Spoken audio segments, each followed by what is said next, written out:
قرآن خاموش ہے، قرآن بے پرواہ ہے، قرآن قسم کے ارے نہیں ہوئی، قرآن کو کسی کی پرواہ نہیں، قرآن چپ ہے، جہاں رکھ دو رہتا ہے، المانی میں رکھو تو بستر پہ نہیں آتا، بستر کے تکیے پہ رکھ دو تو المانی میں نہیں جاتا۔ کیوں؟ اللہ کا کلام ہے تو اللہ سمجھ ہے، اس کا کلام بھی سمجھ ہے، اللہ کو کسی کی پرواہ نہیں، اس کے کلام کو بھی کسی کی پرواہ نہیں۔ ترجمہ صحیح کرو یا ترجمہ غلط کرو، قرآن بولے گا نہیں، قرآن ٹوکے گا نہیں، قرآن قلم نہیں پکڑے گا، قرآن ہاتھ نہیں پکڑے گا۔ اسی آزادی کا تو نتیجہ ہے، غلط غلط ترجمے چھپ گئے، غلط غلط تفسیرات چھپ گئی، غلط غلط تفہیمات چھپ گئی، غلط غلط تنقیحات چھپ گئی۔ میرے نبی کو معلوم تھا کہ قرآن پہ حملہ ہوگا، یہ تو خاموش رہے گا، لہذا ضروری ہے کہ اس بول کے قرآن کے ساتھ کچھ بول کے قرآن ہو۔ سبحان اللہ، سبحان اللہ۔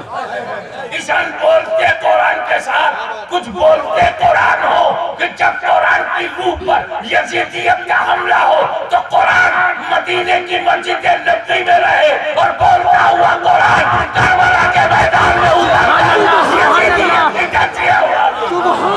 نعرہ تکبیر، نعرہ رسالت، شہنشاہ ملک خطابہ حضور غازی ملت، نعرہ تکبیر، نعرہ رسالت۔ تو قرآن بے نیاز ہے، بے پرواہ ہے، جزم کے ارے نہیں والے۔ تو پھر ایک ساتھی ہو، جب کوئی معنی بدلے تو قرآن چپ رہے مگر ساتھی بولے، جب قرآن کی آتما پر حملہ ہو تو قرآن شانتی مدرا میں رہے لیکن بولتا قرآن سامنے آ جائے۔ اب یہاں ایک سوال میں پیدا کرتا ہوں، یا رسول اللہ قرآن کا ساتھی بنانا تھا تو صحابہ کرام کو ساتھی کیوں نہیں بنایا؟ کیونکہ صحابہ کرام جیسی جماعت اس نیل گگن میں دیکھا نہیں، دھرتی کی چھاتی پر رسول کے صحابہ جیسے قلم کبھی پڑھے نہیں۔ مجھے تو حضرت آدم سے لے کے حضرت عیسیٰ تک ہر نبی کے صحابی میرے ساتھ ہو، لیکن آدم سے لے کر عیسیٰ تک میرے رسول جیسا کوئی رسول نہیں، تو اس رسول کے صحابہ جیسے کسی نبی کے پاس صحابہ نہیں۔ پھر قرآن کو ساتھی چاہیے تھا تو صحابہ کرام کو بنا دیا جاتا۔ صحابہ کرام جو اپنی جان دے رہے تھے اسلام کے لیے، وہ قرآن کی حفاظت کے لیے بھی اپنی جان دے دیتے۔ یا رسول اللہ آپ نے صحابہ کرام کی عظمت بتایا، اصحابی کا نجوم بے یہی میں اہتدیتم، میرے صحابہ ہدایت کے ستارے ہیں۔ آپ نے ہم سے کہا اتدو بالدین من بعدی، ابو بکر و عمر، میرے بعد دین میں ابو بکر و عمر کی تقلید کرو، اتباع کرو۔ پھر بھی ساتھی نہیں، وہ صحابہ جن کے بارے میں قرآن کا اعلان ہے اولئک ھم الراشدون، وہ صحابہ دست دریا بھی نہ چھوڑے، وہ صحابہ بحر ظلمات میں دوڑا دیے گھوڑے جس نے، وہ صحابہ جس نے کلیساؤں میں اذانیں دی، وہ صحابہ جنہوں نے افریقہ کے جنگلوں کو آباد کر دیا، وہ صحابہ جنہوں نے انطاکیہ پر اسلام کا پرچم لہرا دیا، وہ صحابہ جس نے قیصر روم کے غرور کو مٹی میں ملا دیا، وہ صحابہ جس نے کسرا کو دھول چٹا دیا، وہ صحابہ جس نے ڈگرا کے مزاج کو بدل دیا، وہ صحابہ جس نے اپنے گھوڑوں کو لہروں کے سپرد کر دیا، وہ صحابہ جنہوں نے پیٹ پر پتھر باندھ کر لوگوں کو کھانا کھلایا، وہ صحابہ ایسے چمکتے ہوئے ستارے۔ یا رسول اللہ آپ نے قرآن کا ساتھی صحابہ کو کیوں نہیں بنایا؟ توجہ، پہلے صحابی سمجھو، صحابی اس انسان کو کہتے ہیں جس نے ماتھے کی آنکھوں سے رسول کو دیکھا، اور دنیا سے ایمان کے ساتھ گیا. یہ دو کوالٹی جس میں ہے وہ صحابی ہے.